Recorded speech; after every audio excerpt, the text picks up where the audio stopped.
about his outspoken attitude towards their administration, organisation and development, or lack of it as he saw it.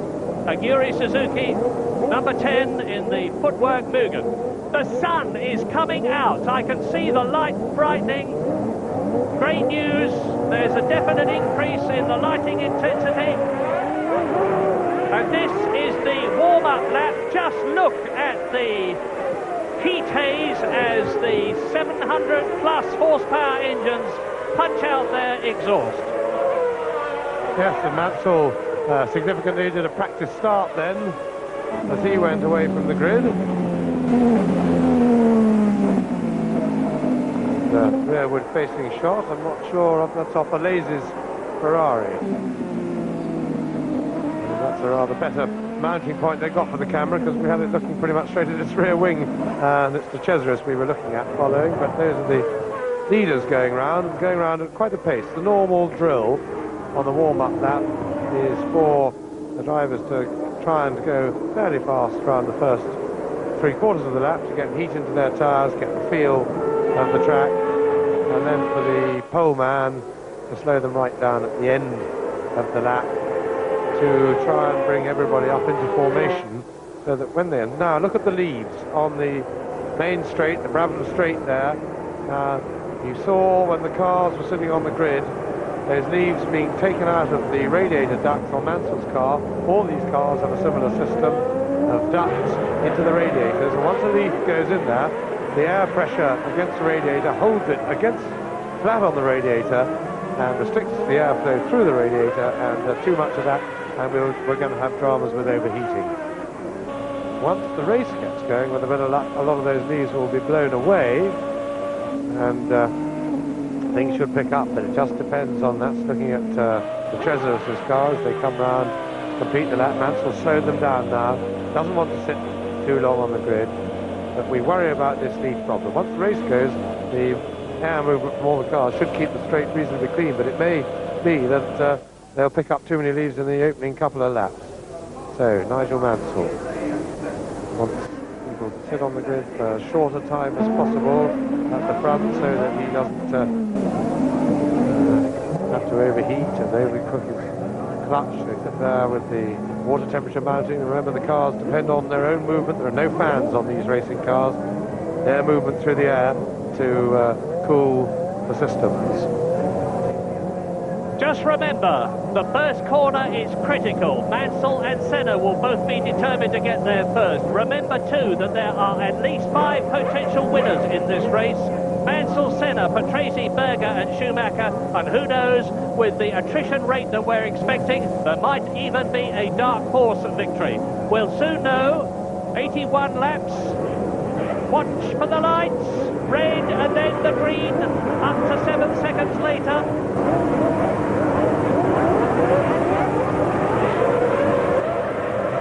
Perfect. Mansell gets away beautifully. Patrese closes up on Senna. Everybody is getting away. Mansell leads. Senna second. Patrese third. Schumacher is up to 4th. Alesi is 5th. Berger is down to 6th. Brundle is 7th. There's a spinner. It's one of the Dellaras. And Griard is out already, having deranged the front wing on the left-hand side. And, of course, the wheel with it. It was Martini who spun in the Dallara. He probably won't be too unhappy to be out. He's had a dreadful practice. But on lap 1, as the furious Pierluigi Martini stalks away from his car, hopping with rage, Senna is challenging Mansell. Patrese is 3rd. Schumacher is 4th. Alesi brilliantly up to 5th position. Down to 6th goes Gerhard Berger. And now is the time for the Williams to try to get away. But this is the time when McLaren will be strongest, and Senna goes through. Senna leads, Mansell retakes it. Wow, already the Titans are fighting. Well, we always knew that this Australian Grand Prix was a potential ripper, and it's turning out to be just that. Mansell leads Senna. Tremendous stuff. Ayrton Senna making a bid. That was a real do-or-die effort. He's frightened that Mansell's going to get away, because the superiority of the Williams was there in practice. It was there in the warm-up this morning, not in Mansell's case because he had an engine problem, but certainly in the case of Patrese. And Senna is really charging. He was fabulous in front. Now, a replay of the start, and we'll see problem with Griard in the middle of the grid there. He launches Martini up into the air, and you see Herbert's Lotus got very held up, and in fact Herbert's has damaged the front wing on Herbert's Lotus as well. So once again, poor Johnny Herbert seems to have got tangled. And there's the footwork spinning on the straight. It's poor Michele Alboreto, the man who had got an unchallenged finishing record, and that's Gugelmin hitting his wing. They're coming down the end of the Brabham Straight towards racetrack hairpin. So already there are 3 retirements, with Martini out, with Alboreto out, and there is Griard touring round, trying to get back to the pits. We're at the end of lap 2 out of 81, and it's still Senna challenging. That's Riccardo Patrese ahead of Michael Schumacher, and you can see that Mansell and Senna, in their efforts to get away from all the rest, are not only succeeding but building up quite a gap. So Mansell with Senna tucked up behind him. Senna is giving Mansell no rest at all. The last Grand Prix in their present circumstances for both of them. Each regards the other as his main rival, and rightly so. And what a classic this is turning out to be. Race order on lap 3. Mansell leads, Senna second, Patrese third, Schumacher is fourth, Berger is fifth, Alesi is in 6th position, Brundle is in 7th, he's gained a place. 8th is Andrea De Cesaris, 9th is Mika Häkkinen, 10th is Comas, 11th is Modena, 12th is Morbidelli. And we're going down the Jack Brabham Straight now, 6th gear, 310 kilometres an hour, hard on the brakes for racetrack hairpin, accelerate away. Well, there you can see the gap. Patrese third, right behind him is Schumacher, right behind him is Gerhard Berger. So, Williams leads, McLaren second, Williams third, Benetton fourth, and up to 4th position goes Gerhard Berger inside Schumacher.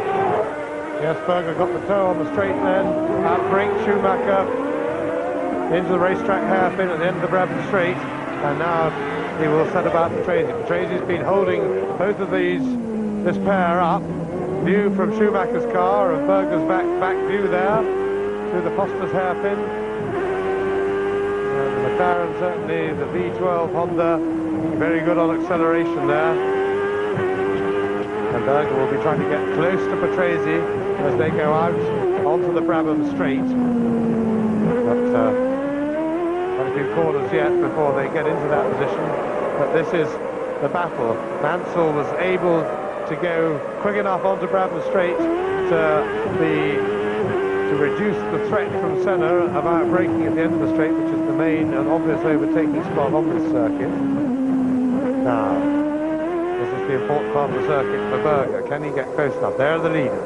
Mansell leads. Senna starting to struggle to hold on. Behind them is Patrese in the background, with Berger rather, trying to get close, trying to get the toe. Not close enough. Patrese is safe this time. Gerhard Berger in the red and white McLaren won the Australian Grand Prix in 1987 in 4 Ferrari. He was third to Ayrton Senna and Nigel Mansell in the appalling wet 14-lap race last year, and veteran Riccardo Patrese continues to hold 3rd position in his 240th Grand Prix. What a race already. Now the gap between Senna and the battle between Mansell and Senna and Patrese has increased now. It's some 6 seconds. And Mansell and Patrese are setting an absolutely blistering pace. The lap record has been unofficially broken already in practice, and by a very considerable margin. And indeed, when this race began, after the warm-up, 4/10 of a second covered the first 4 on the grid, 1/10 of a second covered 5th to 7th, and another second covered everybody down to 19th, and down spins Häkkinen. Being pressed there by De Cesaris, and that was appeared to be a mistake by Häkkinen. I didn't think De Cesaris gave him a nudge, but he was certainly pressuring him. And here are the leaders. There's Mansell, and he's just starting to get the better of Ayrton Senna, but really this has been a heroic performance over the opening laps by Ayrton Senna, showing us just why he is the world's #1 driver, in that with quite a car disadvantage, he's harried and hassled Nigel Mansell, but Mansell has kept cool and is now using the superior performance of the Williams to start to open a small gap. Meanwhile, they're absolutely charged away from Riccardo Patrese, and the gap is now some 6 seconds between Senna and Patrese. Mansell, of course, further in front. Nigel Mansell has made the fastest lap of the race so far, lap 3, 1:19.4, which is 1.2 seconds outside the lap record. Hardly surprising, because as we always point out at this stage of the race, the cars are on maximum fuel load. Johnny Herbert there in the Lotus is being lapped by Nigel Mansell, with Senna hard up. Now, this could give Senna the opportunity to close on Mansell. Yes, and Herbert's been in for a new nose. You saw that his nose was damaged on the at the first corner in that schmozzle that went on there, and I'm not sure whether he lost 1 or 2 laps, whether he's being lapped for the first time or whether he was in the pits and lost another lap and is about to be lapped for effectively the second time. Fastest lap so far to Ayrton Senna as they cross the line. Start lap 6. And Mansell has gone quicker on that lap, but of course the time's coming down every lap. New fastest lap of the race now to Mansell, so they're trading fastest laps all the time, and 7 seconds adrift of Senna now is Riccardo Patrese, with Berger and Schumacher breathing right down his neck, and Berger certainly, or both of them, anxious to get past the #2 Williams.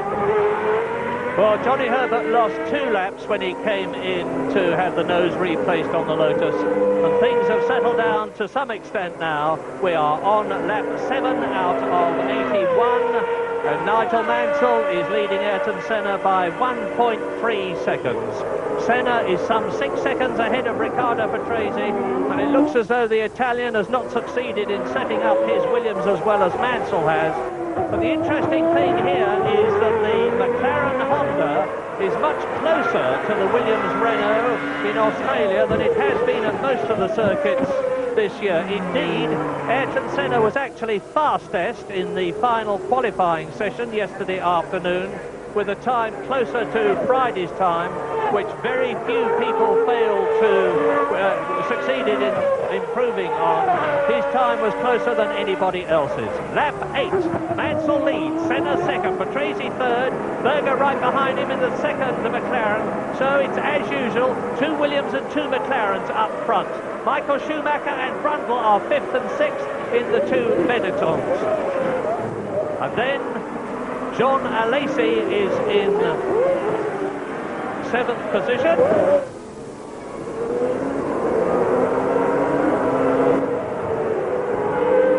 Now this is Brewery Bend. They exit Brewery Bend at about 110 miles an hour, 160k. Down the Jack Brabham Straight. This is the fastest part of the course. This is where Nigel Mansell burst his tyre, that memorable shot in 1986. And you see coming towards you now, Johnny Herbert, who's been lapped, Riccardo Patrese, who is third, right behind him fourth is Gerhard Berger, fifth and dropping back is Michael Schumacher. Now this surprises me, because I thought the Benettons, which are lighter and can carry a smaller fuel load, would be closer to the leaders at this stage of the race. And this may be a chance for Gerhard Berger. He'll be trying to get as close as he can to Riccardo Patrese. But Patrese is immediately past Herbert, who I think gave room. And Berger won't be thanking him for that attack of good manners there, because he would have been hoping that Berger close enough now to start looking for a way around Patrese, but really he's got to get close to him as they go onto Brabham Straight, and he's losing a bit through these corners, because remember, he's in the turbulence. Now, if you hear the engines there apparently misfiring a bit, that is the traction control working. Traction control by all these teams is worked by the simple expedient electronically cutting out the spark to one cylinder or more, as the case may be, to reduce the amount of power going to the rear wheels as the rear wheels start to spin. So you get this misfiring, but it is deliberate misfiring. Stationary yellow flag, which means that Gerhard Berger can't make a passing attempt now, which may have frustrated him a bit, and a waved yellow flag beyond. It's a serious offence to overtake under the yellow flag. Danger signal means there's been an incident. This at the moment is the battle up front. Still Mansell just fending off Ayrton Senna, who's put on buses up, and there goes Gugelmin.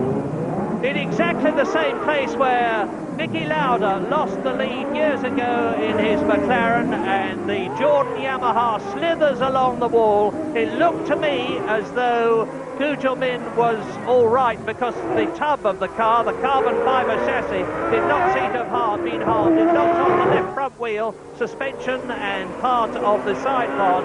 But so that's a fourth retirement. Gugelmin out. The furiousness of this race, you see 1:18.3 for Ayrton Senna as the fastest lap. We are about to break the old lap record, because that was set 2 years ago in 1990 by Nigel Mansell in the Ferrari, and that reasonably reflects the pace of development that's gone on since then, because lap records don't normally get broken so early in a race when the cars are still full of fuel. Patrese, third place, with a little bit of clear air between himself and a frustrated Gerhard Berger. Patrese using the superiority of the Williams to keep up a bit of clear air, and Senna would love. This is the picture from Michael Schumacher's cockpit following Berger.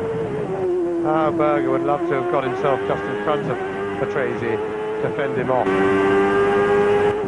Now, as we ride with Michael Schumacher in fifth position, you can see that right front tyre, and Adelaide, the Australian Grand Prix, is another last. It's for the tyres, because after 1992, the tyre specifications changed. Next year's tyres are going to be narrower in an effort to tighten up the competition. So, Michael Schumacher, the good news, look at the sky, look up, look at the sky. You can see that those heavy, grey, seemingly rain clouds are lifting, and at some points of the course you can even see patches of blue. That is good news, because who will ever forget the dreadful conditions last year? Now we are on lap 11 out of 81. Nigel Mansell leads Ayrton Senna by 1.3 seconds. You can see them there. There's the confirmation that Riccardo Patrese is some 12 seconds behind the race leader, just ahead of Gerhard Berger, who is just ahead of Michael Schumacher, who is 5 seconds ahead of, in sixth position, Martin Brundle. Alesi is 7th in the Ferrari. De Cesaris is 8th in the Tyrrell. 9th is Stefano Modena, and there has never been a Jordan in the top 10 places this year. The team have dramatically improved the performance of their car here at Adelaide, and Stefano Modena is making the most of it, as is Nigel Mansell leading in the Williams. Red 5. And that is a new lap record for Nigel Mansell, and that is on only the 11th lap of the race. And as I said before, that really underlines the pace of development that there has been in 2 years, because that record would have been set when the race, as Berger's closer, but it's a foreshortening shot, not close enough to attack, although Patrese is certainly moving around. Berger having a look down the inside. Patrese moved to protect it, and good stuff.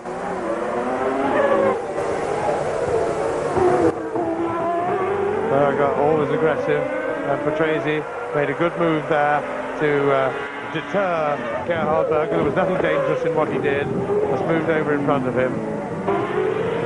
But there was clear air between them. He's entitled to do that.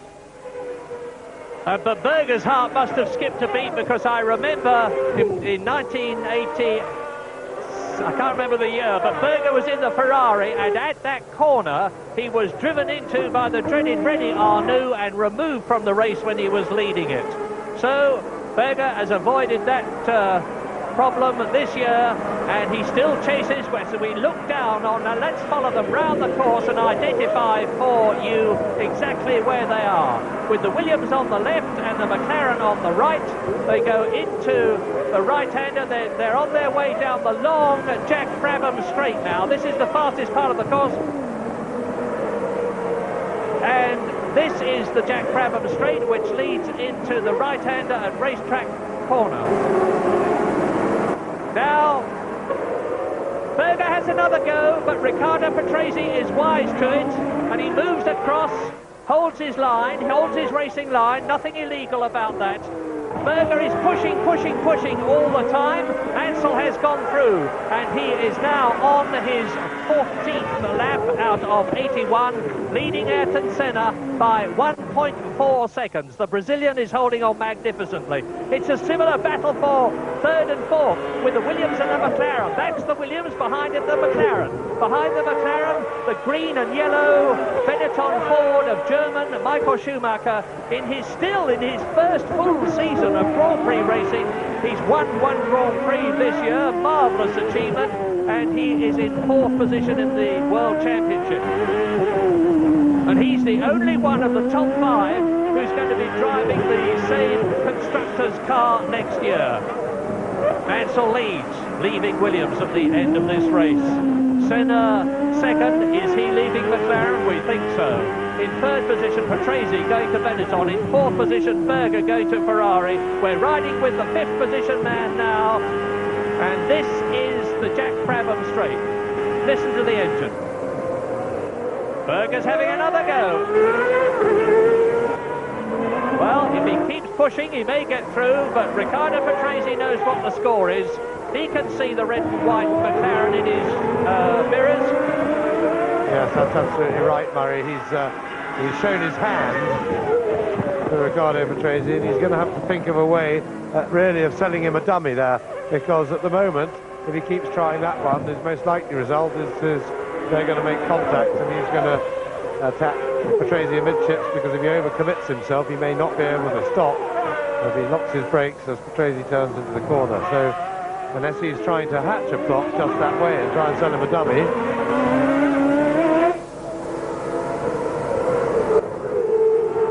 So they're back to the leaders now. We haven't had a look at them for a while, but they're fairly static. Another new fastest lap for Nigel Mansell on 18.042, and Senna holding on as best he can, but not threatening at the moment.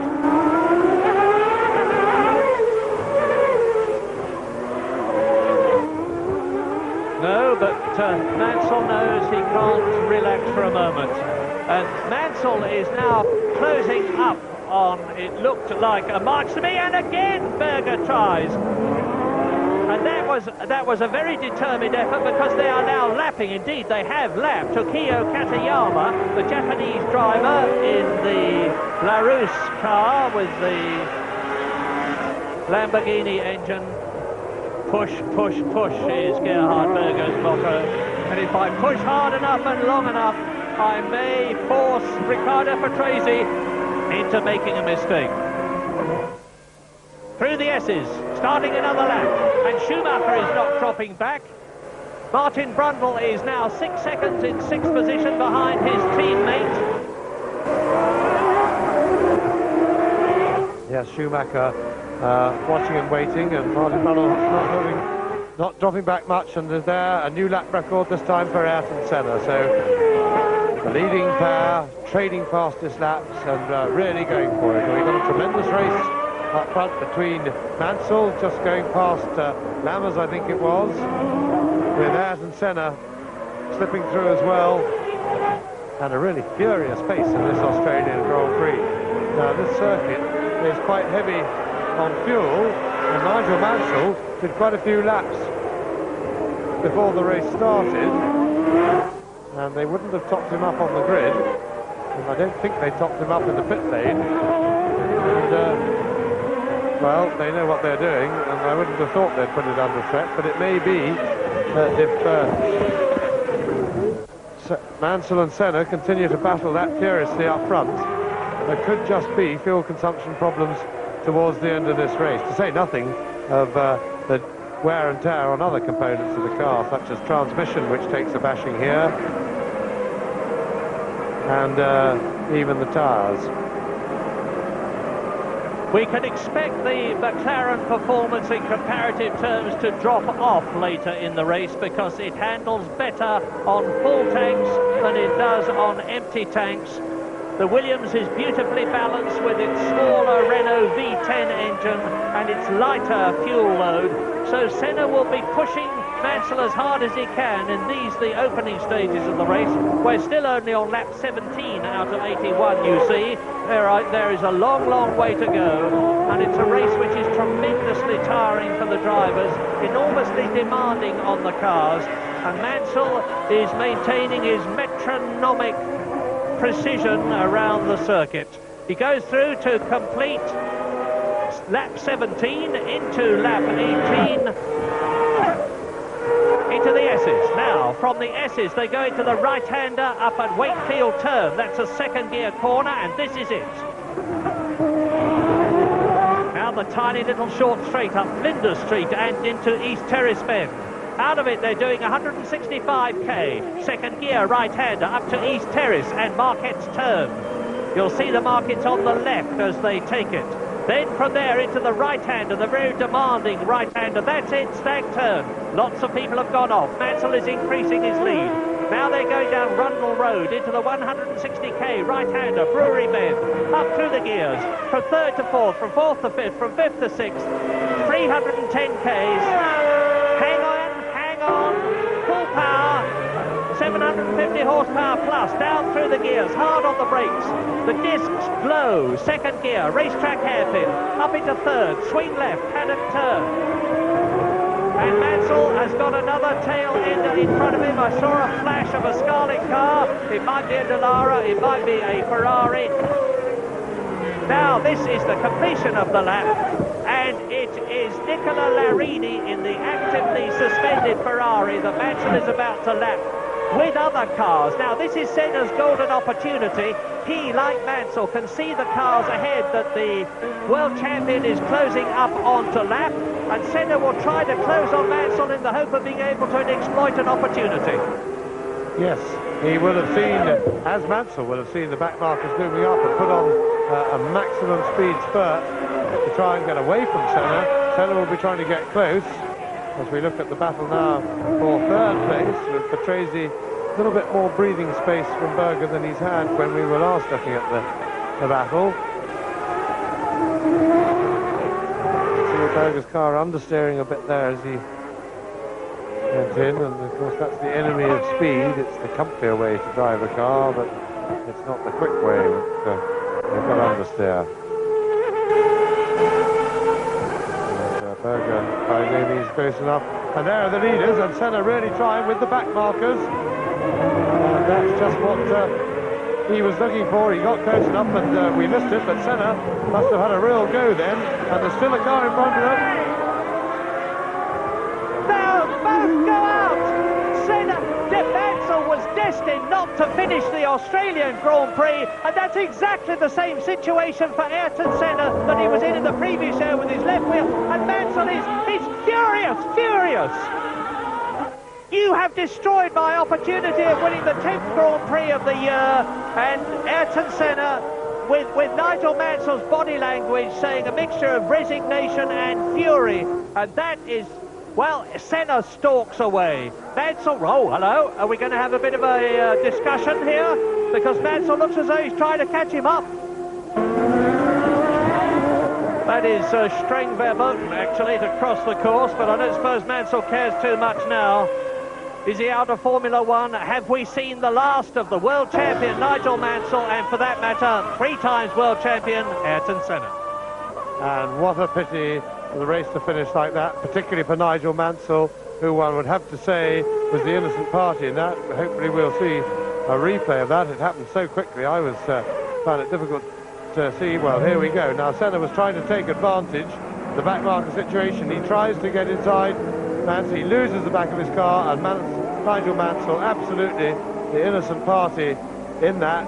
Ayrton Senna really sticking his neck out, going for it. And what a pity that the race should finish in that way. And a great shame for Nigel Mansell going indeed for yet another win. And who leads now as Mansell walks furiously into the garage, having been wronged and very much so by Ayrton Senna. That's the leader. Riccardo Patrese, the man who won in Japan, took his 6th victory. They both move inside Jan Lammers, they both, being Riccardo Patrese and Gerhard Berger. And now it's still a battle between Williams and McLaren on lap 21 out of 81. But it is not Mansell and Senna, it's Patrese and Berger. Well, so Patrese leads, Berger second, Schumacher up to third, Martin Brundle is well up in the points again in 4th position, Jorna Lacey in the Ferrari is in 5th place, Andrea De Cesaris is in the points again at 6th position, Modena is highest ever, 7th position, and Berger challenges for the lead and takes it. Wowee! No, he doesn't. Patrese takes it back. Now that is a classic example of overcooking things. Berger was hard on the brakes and his tyres smoked. He lost his line and Riccardo Patrese had got it and went through. Yes, he had to go for it. He got himself in a position. Patrese protected the inside. Quite rightly, you see Patrese making Berger go the long way round for the corner. And Berger, you see the big back marks where he locked his brakes, couldn't slow down enough. And it was as well for Gerhard Berger that he had enough of a lead over Michael Schumacher, for Schumacher not to be able to nip back between, get in front of him there. And Berger now has got to regain that lost ground to Patrese, but I don't think that'll be a problem for him. Gather himself up and try and mount another attack. In the meantime, Schumacher doing what I consider to be very much the right thing. He's not able to mount a real attack himself, yet he's playing a waiting game, and he must be encouraged by, first of all, seeing that Mansell and Senna were able to take each other out, and that Berger and Patrese must look to him as if there's a good chance of them doing the same thing, and he could go from 5th to 1st without overtaking another car. 5 different constructors in the top 6 places. Williams leads, McLaren second, Benetton third, Benetton 4th, but Lacey is in 5th place in the Ferrari, and Andrea De Cesaris in the Tyrrell is in 6th position. 6 in the top 7 because Modena is 7th, 7 in the top 8 because Morbidelli is 8th, 8 in the top 9 because Boutsen in the Ligier is 9th, 9 in the top 10 because Suzuki in the footwork is in 10th position. Well, this is turning out to be a really amazing Australian Grand Prix. Ayrton Senna will no doubt have an extremely eloquent and voluble justification for what he did, but it would seem that it was certainly his fault as he went straight into the back of Nigel Mansell through trying too hard. But everybody's trying hard. Look at Schumacher coming out from behind Emanuele Naspetti, driving in his third there now. That's Naspetti in front. We're with Schumacher, who is in 3rd place, the winner of the Belgian Grand Prix, and straight past Naspetti he goes. Patrese leads, Berger second, out of racetrack hairpin into the swinging left-hander at Paddock Turn on lap 23 out of 81. So how does this affect the World Championship? Very considerably, because Nigel Mansell, of course, is untroubled with his World Championship lead. He had got that in the bag at Hungary. Riccardo Patrese moved up into 2nd place in the World Championship and was hoping that he would be able to stay ahead of Ayrton Senna in this race. Well, he certainly is, the way Ayrton Senna's gone out. So Schumacher has got to win this race with Riccardo Patrese behind him in several places in order to move up, Schumacher that is, to 2nd in the championship. It's possible, but unlikely. Meantime, lap 24, Patrese leads Berger by the gap that you can see for yourselves. Schumacher is some 2.2 seconds behind Patrese, so about 2 seconds behind Gerhard Berger. and he is 7 seconds ahead of Martin Brundle, who is 4th. Martin Brundle is 15 seconds ahead of Jean Alesi in the Ferrari. And the good news still is that the light is getting brighter all the time. I'm going to stick my neck out and say, hopefully, we are going to get through this long, demanding, arduous Australian Grand Prix without any rain. So, watch the Williams, watch the McLaren, and enjoy.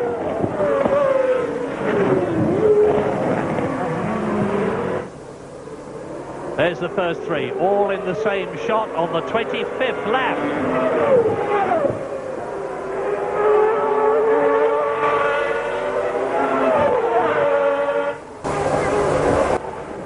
Well, this really is a tremendous battle. Berger is a real trier, a real racer, and he's looking for opportunities all around the circuit. And I must say, I think Nigel Mansell has every right to feel that he was robbed of a potential 10th win, although I think Senna might like to equally say that he was going for it. But I think the biggest losers of all from that was us, the spectators. We've had little in terms of close racing to cheer about this season, and they were putting on a really magnificent race, Mansell and Senna, and it's a great shame that it should end so early. Should end like that at all, and particularly that it should end so early. But that's the bad news. The good news is look at this battle for the first place now. Still the Williams, the McLaren and the Benetton virtually together.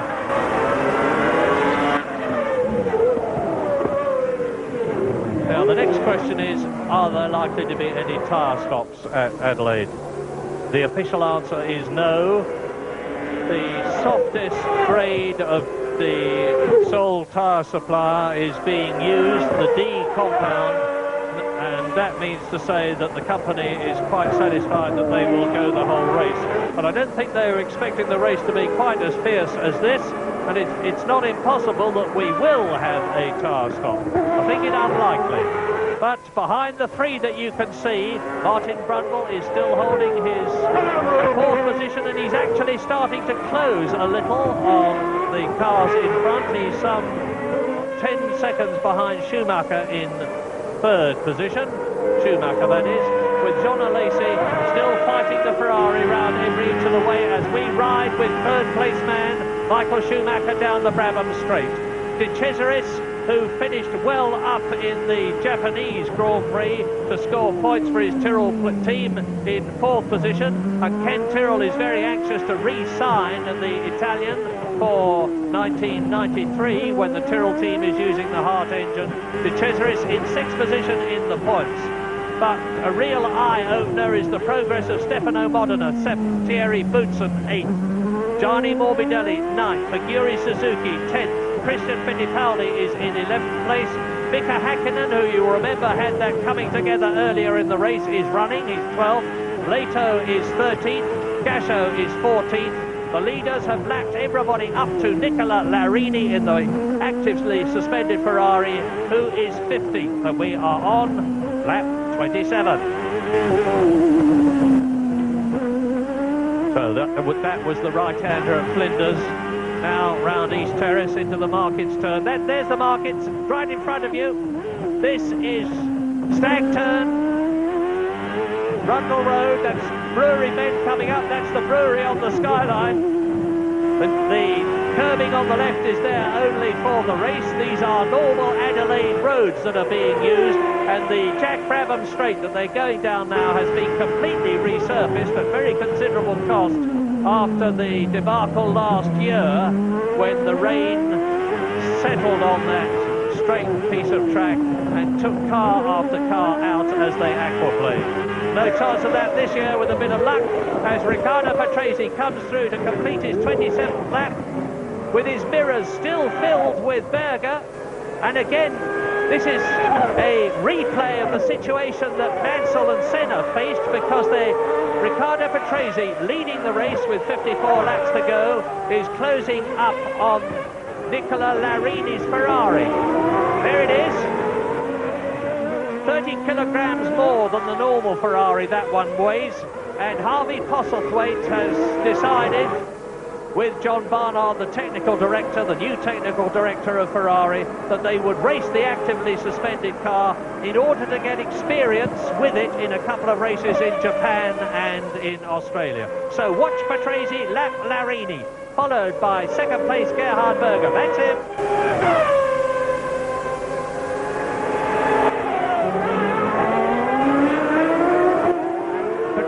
Dodges out behind the slipstream of Nicola Larini, leaves it till the last moment in the hope that Larini would block Berger, but Gerhard Berger has been here before and he hangs on and dives through as well. So they both lapped Larini, who is in 15th position. Next target, Bertrand Gachot, the Belgian in the Larousse. And you just saw Gachot disappearing through the S's, which Patrese and Berger are at now. There's Gachot turning into the right-hander at Wakefield. And a mistake from Patrese there. Berger really nearly got through, nearly had the gap. Patrese just went wide, missed the apex. But he's got it back together again, and he now back online. He commands what goes on, but just a little lapse there. A tremendous shot from the camera in the curb there as Larini rode up on the curb, went right over us, but Patrese, as I say, has now got it back under control. But it's that sort of mistake that Berger will be looking to try and force him into, because that probably represents his best chance, well, equal best chance of getting by, along with interference from a back marker. And I've got a sneaking sort of feeling that Michael Schumacher is the man who's going to benefit from all this, because there is tremendous pressure on both Riccardo Patrese, who's leading, and Gerhard Berger, who is second. Either of them could make a mistake, in which case Schumacher is far enough back to avoid being involved with it, but close enough to them to benefit by going through to either second or place or the lead. And we're on lap 30 now. And what a joy it is to look at this superb Adelaide circuit with a dry track, with the awful memories of 1991 behind us, when car after car was going off and the race was stopped after Nigel Mansell had crashed. Senna won, Mansell still finished second, and Gerhard Berger, who is second now, finished third last year. Schumacher, of course, the German, was only in about his 4th or 5th Grand Prix last year. He made his debut in Belgium, and look at him now. And there's traffic ahead of Patrese. Berger has closed up. He's well placed. What Berger would like to see is a sort of gaggle of cars. I see one car ahead. Can we see any more?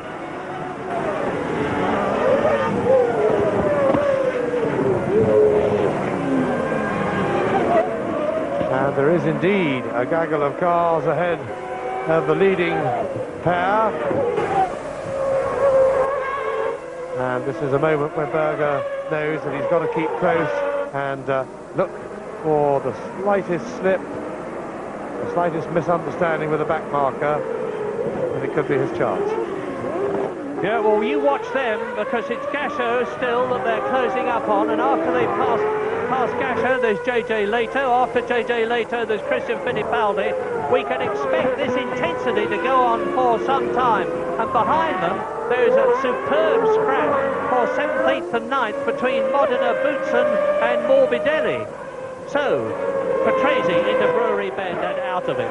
And now he's got to pick his moment to get past Bertrand Gachot. This is where Berger has attacked lap after lap. Boom, out comes Patrese. Boom, out comes Berger. Berger closes up. And they both go through the inside of the Larousse. Well, how fitting that the last Grand Prix of the year should be as close and exciting as this. This is a Titanic scrap which has replaced an equally Titanic scrap.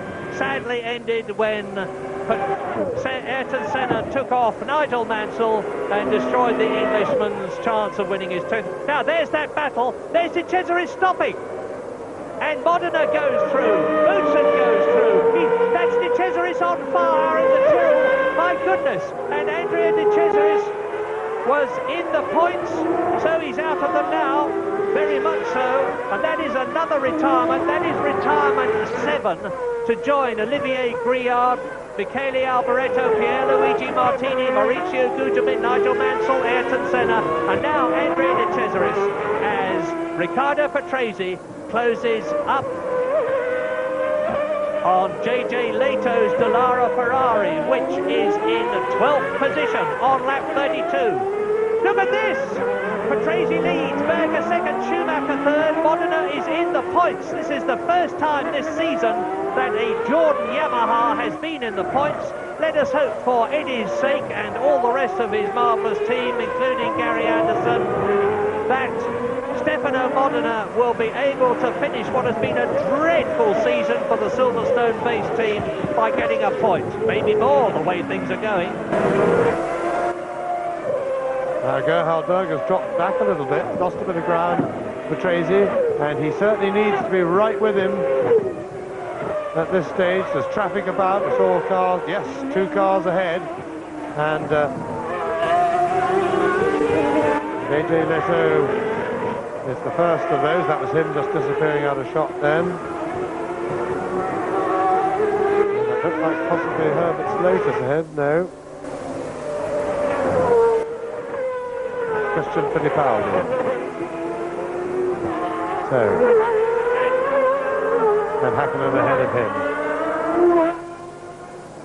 So, Berger is not kept in the position he needed to be because he needed to be right tight up Patrase's exhaust at this stage. Now, you've been in this position. How on earth, when you're leading the race and you're catching someone up and you've got someone right behind you, do you manage to get it tactically right, to get past one without stopping the other getting past you? Well, it means you've got to have 360-degree vision, Murray. You are under tremendous pressure, quite honestly. It's very, very uncomfortable leading a race with somebody right behind you, back markers in front, knowing that one slip from a back marker in misunderstanding to stop your flow, and you leave a gap. So you've got to be very aware, acutely aware of where your pursuer is at all times. At the same time, once you know where he is, you've got to concentrate ahead to look for the gap and try and force your way past the back marker, but of course without making contact. It is very high stress times. Thank you, James. I'll bear that closely in mind, and I hope Riccardo Patrese does too. Now we're with third place man, Michael Schumacher. Yes, Riccardo, poor chap, is the one feeling the stress at the moment. But a bit of relief then, and it is a tremendous relief when you see your pursuer, as Christian Fittipaldi is just going past, get stuck in behind and put a back marker between you and your pursuer, as happened at the end of the straight before.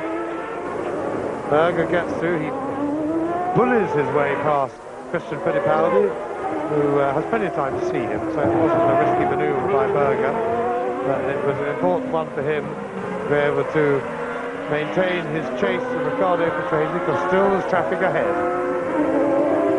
Yes, having passed Christian Fittipaldi, the next target is Mika Hakkinen in the Lotus, and Mika Hakkinen is in 10th place on this, the 31st lap.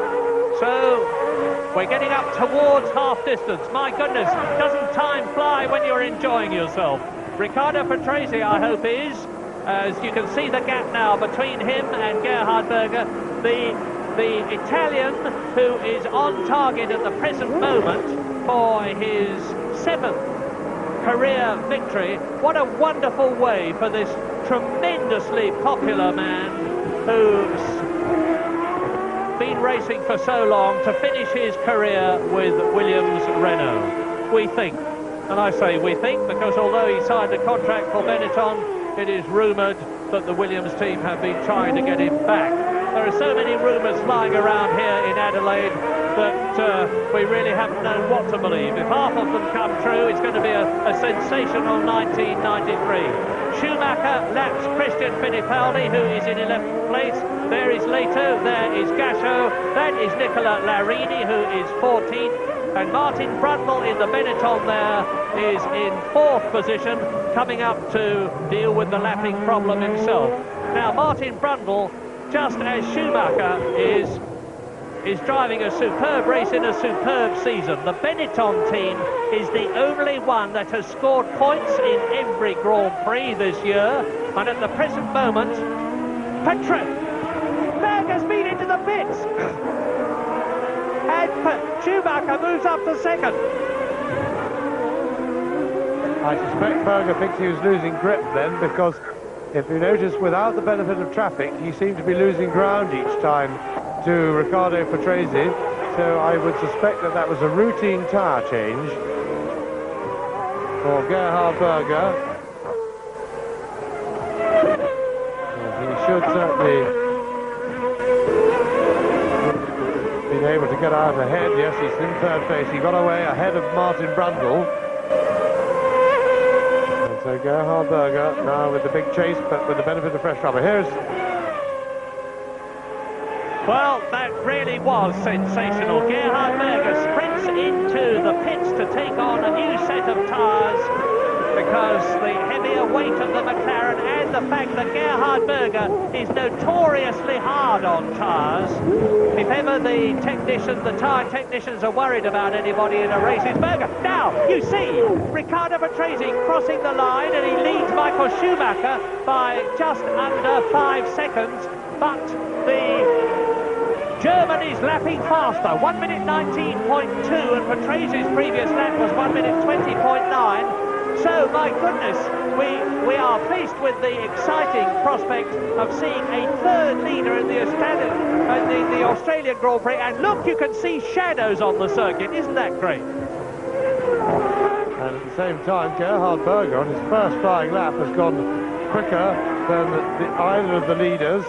Schumacher down to 3 seconds now behind Patrese and in hot pursuit, and certainly the McLaren of the 3 leading chassis one would expect to be the hardest and heaviest on the tyres, and certainly Gerhard Berger seems to have got an uplift in performance on his very first flying lap, and we'll watch his progress. He is at the moment, as they crossed the line last time, 9 seconds adrift of Michael Schumacher, and apart from catching him, he's got to pass him, and then if he could do that, he'd be faced with the problem he was having before. But it'll be interesting to see how the tyre tactics work out as Mika Hakkinen disappears with more traffic as well in front of Riccardo Patrese. Now, Michael Schumacher has got an incredibly mature tactical head on his 23-year-old shoulders, and he can see that Riccardo Patrese is closing up on Hakkinen, who is in 10th place, who's got just ahead of him Aguri Suzuki, who's got just ahead of him in 8th place Gianni Morbidelli. There they are. And Schumacher will know that this is his chance. He has been catching Riccardo Patrese for the last 3 laps. If he can close those few feet, he will be in a position, if Patrese puts a wheel wrong, to take the lead from the Williams-Renault. Now, I talked to the Benetton technicians just before this race began. I asked them how they felt about it, and they said, we are very, very confident. We are in great shape. The car has proved its reliability as Patrese passes Hakkinen. No, he doesn't. Now, this is Schumacher's chance. And Schumacher looks to be doing just what one would have hoped he would be, in a very experienced, mature performance. He seems to... It now looks as if he was playing a waiting game, sitting behind the Berger-Patrese battle, because he's clearly speeded up, and he's closed right in. When Berger went into the pits, he was over 5 seconds adrift. And he's now 1.2 seconds behind Patrese, and Patrese is still stuck in the traffic, and this will be helping Gerhard Berger as well. You may say, why doesn't Mika Hakkinen move over and let him through? But you're not driving the car. Mika Hakkinen's got a problem, and the problem is he's tried to maintain his position and catch and get past Aguri Suzuki ahead of him. All right, he can see Patrese in his mirrors, and maybe he should move over. The young Finn is a very, very capable driver. We're with Schumacher, it's Patrese in front, racetrack hairpin. No, it's not, I'm sorry, it was Brewery Bend. So, Patrese closes right up on Schumacher. You can see him going through on the right, but Häkkinen closes again. It was Häkkinen, I'm sorry, Schumacher's behind him. So, Häkkinen again closes the door, and I think we may see a bit of Italian fist shaking, not without justification, and Patrese's through. So, Häkkinen moves over. Now, what about Schumacher? No, Häkkinen closes the door. That's it, in our face, slam. Into lap 40. Move over, Sunshine, says Schumacher. But Sunshine isn't having any. Mika Häkkinen in the Lotus. This is his 30th Grand Prix, his second year, the ex-British Formula 3 champion. And he got behind him the man who defeated him in the Formula 3 race in Macau and then at Fuji the year before last. And Häkkinen will know that. Now you see Patrese closing up on Aguri Suzuki's footwork, which is in 9th place. Yes, and Mika Häkkinen won't be winning any friends at the moment. I don't think Patrese was best pleased with his level of cooperation, although he did eventually clearly let Patrese go. And then having done that, Schumacher might, not unreasonably, have expected him to let him go through as well. But Suzuki is dispatched by Patrese, and he's now, because Häkkinen, I think, held on in front, he did, and so Patrese's got a bit of a breathing space now. He will like very much the sight in his mirrors of two back markers between himself and the pursuing Michael Schumacher.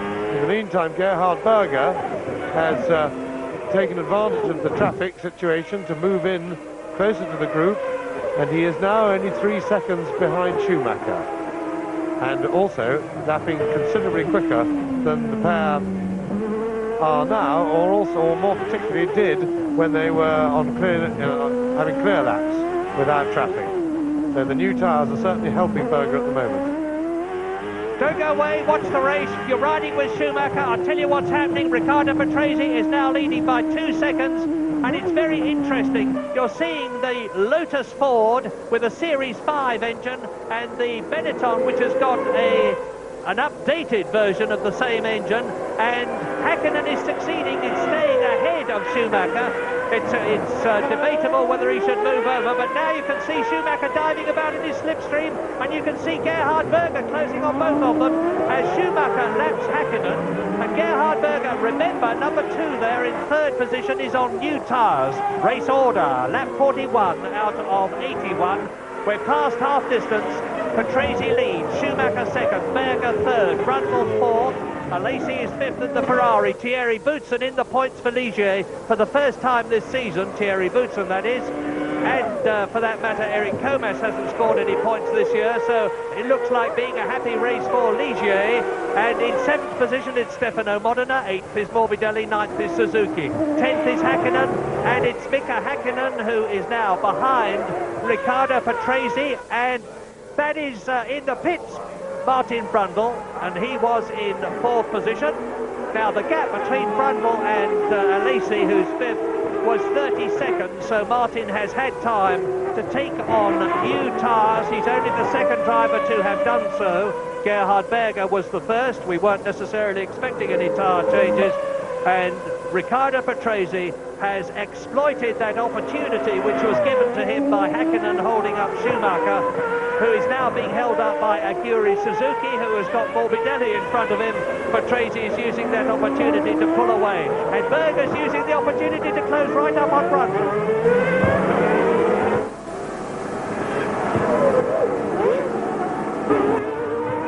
And there is Michael Schumacher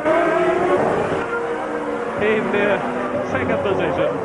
Well, now he's got to resist Gerhard Berger, and I don't think he's going to be able to be honest, because Berger is in a real fighting mood, and he's got the big advantage of fresh rubber. And we're on lap 43 now out of 81. And Aguri Suzuki is the mobile roadblock, the Japanese driver, number 10 in the Mugen footwork. That's a V10 engine, it's basically a Honda engine, and the Mugen firm is run by the great Soichiro Honda's son. Now, Schumacher. Well, you see that footwork really moves. He's keeping ahead of Schumacher's Benetton Ford. Yes, indeed. The V10 Illusion is very definitely a good engine. And Berger's going to pull out. Berger's going to get in. He's inside Michael Schumacher. And that was fine driving by Gerhard Berger, but a lapse by Schumacher. He caught him unawares. He was caught napping then because he didn't move over to defend his place. And he was too busy getting a tow off the other car. And Michael will be kicking himself for that. And he's headed, well, it doesn't matter. He's going to make it irrelevant. He's going for tyres. So it's now up the front. It's a matter of Berger on fresh rubber against Patrese on old rubber, trying to go the distance. And Patrese will certainly not have put as much wear on the tyres.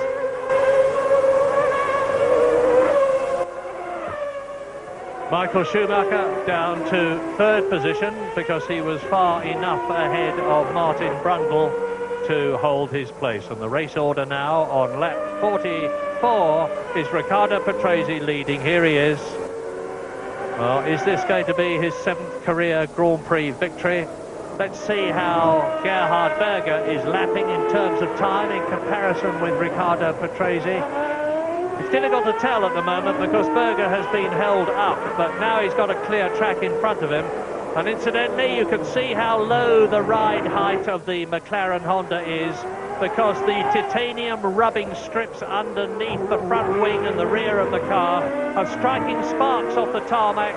There's nothing wrong about that. It doesn't mean the car's catching fire or that something untoward is dragging on the surface. It's there quite deliberately, and it's absolutely essential that the ride height, that's the gap between the bottom of the car and the top of the track, is kept at a certain pre-planned level in order to get the maximum effect from the aerodynamics. And that is Morbidelli, who has spun out, and he was in 8th position. Yes, and as we watch Morbidelli, whoops, and he's overcooked that one. I hope he hasn't stalled the engine doing that. He's making a bit of a mess of that, but he finally gets away. Michael Schumacher on his fresh tyres, right in the thick of it. Certainly plenty of close quarters action in this race, but in the meantime, Riccardo Patrese, I was talking just now about his worn tyres. Well, they can't be that bad. The Williams is kind and kinder to the tyres with its computer suspension, that he has just put up his fastest lap of the race. So Riccardo Patrese by no means handicapped by his tyres at this stage anyway, and in fact was able to stretch his lead to Gerhard Berger by another second, and it's now 7.5 seconds as we watch Schumacher carving his way through the traffic. Past Bertrand Gachot, the Belgian, who is in 13th place. So Michael Schumacher lost a lot of places coming in for those tyres. Gerhard Berger has just gone round in 1 minute 17.89. And that compares with Ayrton Senna's lap 15, lap record of 1 minute 17.8. So the flying Austrian who won the Australian Grand Prix in 1987 for Ferrari has got the hammer down. I remind you that this is the last Grand Prix he will be driving in for McLaren. He won the Japanese Grand Prix last year by default when Ayrton Senna moved over at the last moment and gave it to him. Then Gerhard Berger won his 2nd Grand Prix for McLaren in Canada this year. He's just as anxious to win his 3rd here as Riccardo Patrese is anxious to win his 7th Grand Prix here. And it's going to... Berger is definitely catching him now. That is that's Fittipaldi following Morbidelli. And there behind them is Michael Schumacher, who is in third place, and Fittipaldi and Morbidelli. Fittipaldi and Morbidelli are 10th and 11th. And a new fastest lap and lap record for Gerhard Berger. So his fresh rubber is now working for him now that he's got a clear run. Some 6 seconds adrift of Patrese, starting to haul him in, and some darker clouds have started looming in the distance, but they're not too distant and are approaching. It doesn't look like imminent rain, but bear it in mind, rain is a possibility. And if we get even a dampening of the surface, the tyres of the leaders are worn. And remember, Riccardo Patrese hasn't been in for new tyres. He is leading Gerhard Berger now by just under 6 seconds. Michael Schumacher, that we're riding with, that is Patrese, the leader, has been in for new tyres. And Patrese's got to hang on and go the race distance. We're on lap 47 now. It's an 81-lap race. So he is going to be at an increasing disadvantage as the race goes on. And Gerhard Berger is lapping faster. He was 9/10ths of a second faster than Patrese on the previous lap. Here is the leader. He is on lap 48 now. And another fastest lap, another lap record for Gerhard Berger, who brings the gap down to under 5 seconds, 1 minute 17.5. Gerhard is really on his way, and Patrese will know it. There's Berger. Yeah, and catching Patrese at about a second a lap when they're clear of traffic. But there's plenty more traffic around, and there, see Patrese. There's no back markers between the two of them, but I saw a slower car just in front of Patrese as they disappeared out of sight then. And also Schumacher's been using his fresh rubber to some effect, but going past the Ligier of Thierry Boutsen without any hold up there for him. And Berger really got the hammer down now. Breaking the lap record, the last 2 laps in succession. Now look at him now, coming down to Foster's hairpin. His brake disc glowing, with a glimpse of that.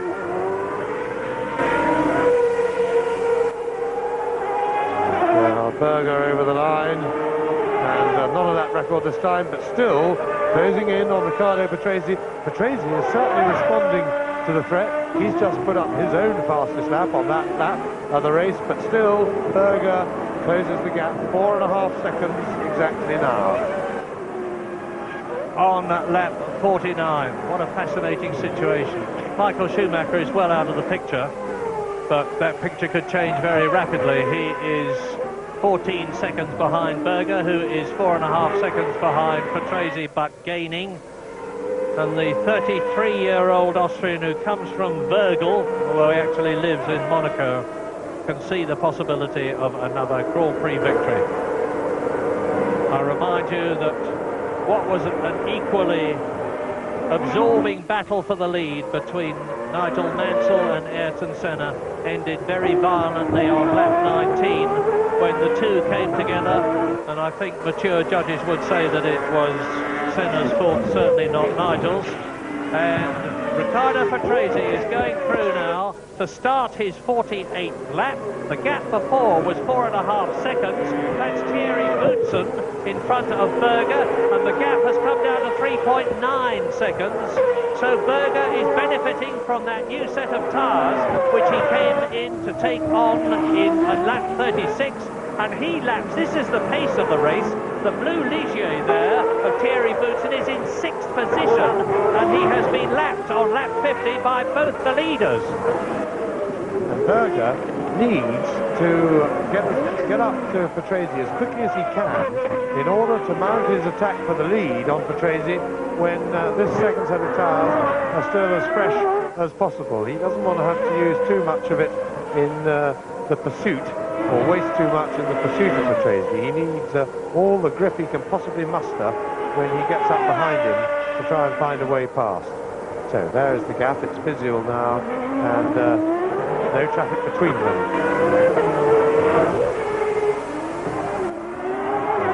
Johannes slow corner. Listen for the misfire of Berger acceleration. And there it is, then it goes clean. That is the traction control of Berger's car, cutting the cylinders to sort out the appropriate power output for best traction. Some of us geriatric drivers, ex-drivers, think that the idea of putting a car into a corner, and it is starting to rain possibly on the circuit. We've got a serious threat of it anyway, and Patrese stopped. Patrese, and Berger takes the lead. And what happened to Riccardo Patrese? Well, your guess is as good as mine. Renault have had marvellously reliable engines, but in this truly dramatic race, we now have a third leader. And I think it must be something mechanical, because you can see the car stationary on the circuit, and it's right on the racing line of the exit to the corner as a baffled Riccardo Patrese looks for a way out. There's a gap there, Riccardo. Off you go. Well, Mansell was destined not to win the race. Riccardo Patrese was too. But is it going to be a McLaren victory? It ought to be, because now Gerhard Berger is some 15 seconds ahead of Michael Schumacher. Berger leads, Schumacher second, Brundle is third, Martin Brundle in another third position, and he's had 3 of those already this year. But Gerhard Berger, the Australian Grand Prix winner of 1987, leads in 1992 on lap 52 out of 81. And we're waiting now for the new second place man, Schumacher, to go through. And if Schumacher wins this race, he will get back second place in the championship. Now there's a brave Marshall, but no doubt a very proud one too, as Schumacher comes up behind Häkkinen. Is Häkkinen going to hold him up? Häkkinen is in 9th position, and you remember Schumacher had a lot of trouble getting past him before. Yes, and Berger, whilst chasing Riccardo Patrese, then was able to pull away quite a bit from Michael Schumacher. The lead now, his lead to Schumacher is nearly 22 seconds, and as long as Mika Häkkinen is in front of Schumacher, it will grow. So we still don't know exactly what happened to Riccardo Patrese's car, but it appeared that he stopped. It was a strange place for him to stop, in that he was unable to coast away unless he lost his transmission or something as he went to accelerate out of racetrack hairpin. Schumacher still not close enough, and he must be getting very frustrated.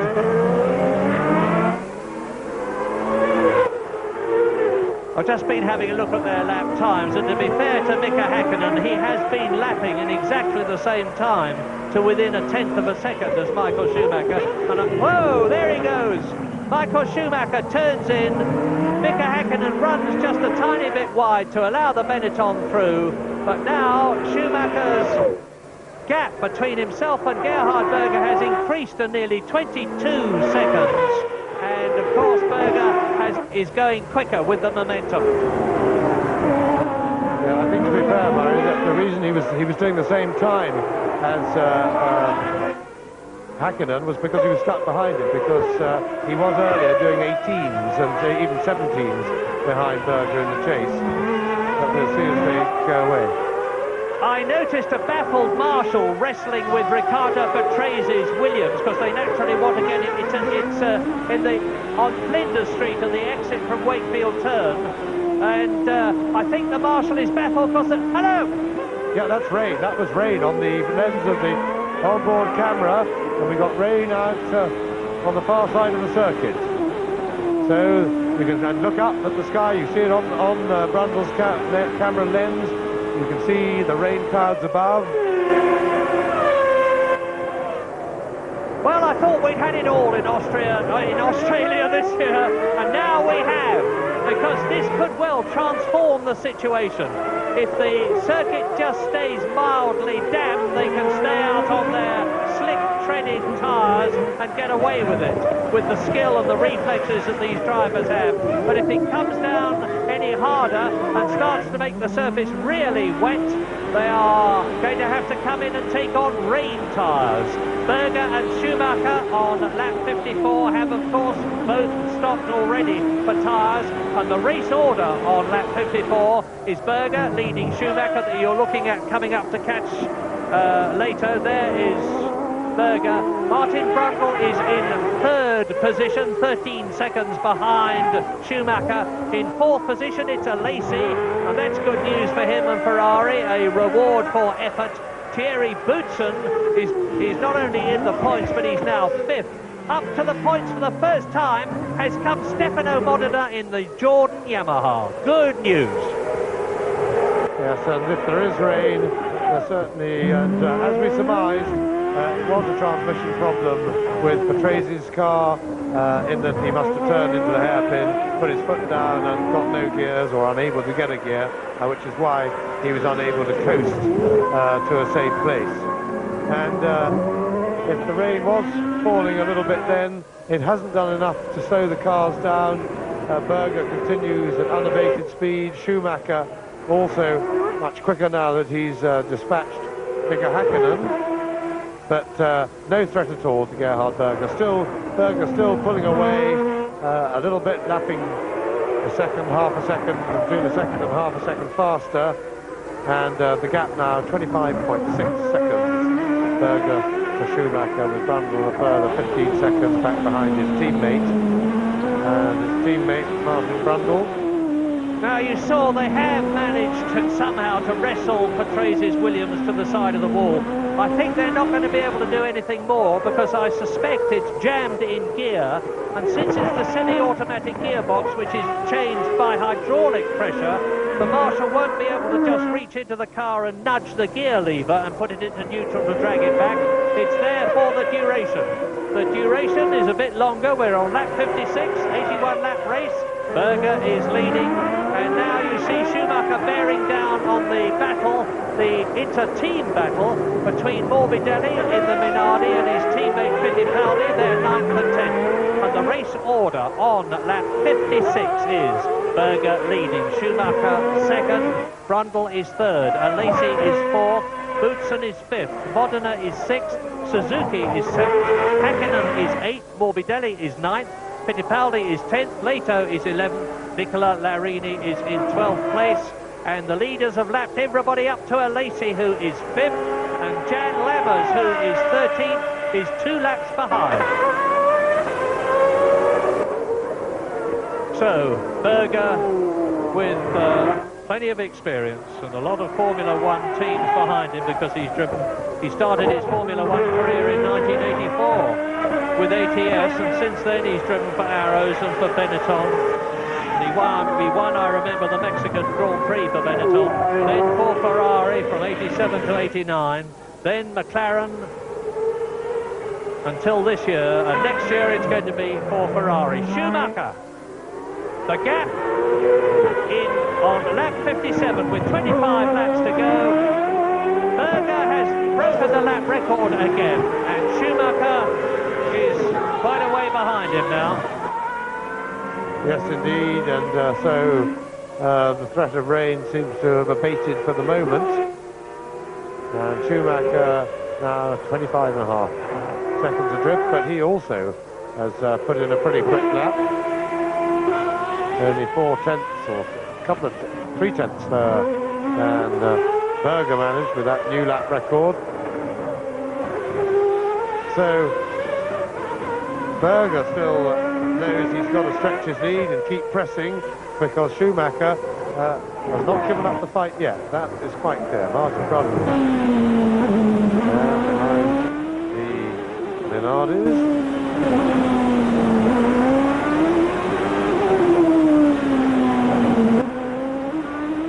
Well, I know a lot of people in England are watching this race, having got up to watch it start at 3:15 in the morning. I hope they all think it's worth it. I do. Michael Schumacher then closing up on Fittipaldi, the youngest man in the race, number 23, 21 years old. This is his first season of Grand Prix racing. He crashed badly in practice for the French Grand Prix, broke his neck, has recovered from that, back in racing, and he's got his confidence back. And he scored his first ever World Championship point in Japan by finishing in 6th position. And you see Schumacher, as you look down, Schumacher closing up on the V12 Lamborghini-powered Minardi of Christian Fittipaldi, and in front of him is his teammate Gianni Morbidelli. The clouds are getting lower, but the spots of rain have not developed, but you saw Schumacher get a bit of a wiggle on there. That light that keeps flicking on and off just over his steering wheel indicates when the red limiter is coming in and it's time for him to change gear. And another lap record for Berger, just shaved the last one, and Schumacher going even quicker, so their gap almost static, and they're having a tremendous race together on the speed, both going very quickly indeed, unfortunately 25.5 seconds apart,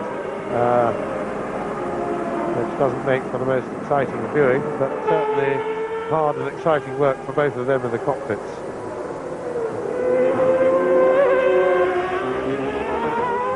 Berger.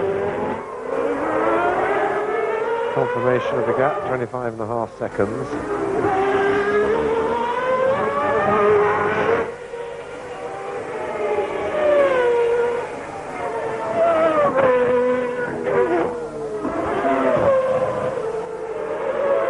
And there's Michael Schumacher going to fight his way past Modena and past Manners' March. Well, we've had the news, of course, that Nigel Mansell is with the physiotherapist. He's hurt his back a bit, hurt his leg a bit, but as far as I know, and very hopefully indeed, it's nothing serious. He would have taken a tremendous jarring when Senna's McLaren went into the back of him. And now on lap 59, the gap, as James has told you, is 26 seconds between Berger and Schumacher, and it's looking as though Berger has really got to just drive a sensible race at the front in the remaining laps. Another 22 laps, another 20 laps now, because he's on his 60th lap. He's Gerhard Berger, the race leader, as Michael Schumacher goes round the left-hander, approaching Foster's hairpin, which is the last corner on the course. Martin Brundle hanging on well. It's a superb race again for the Benetton team, second and third. And although they've got a very healthy budget indeed, it's not to be compared with the budgets that the McLaren and the Williams teams enjoy.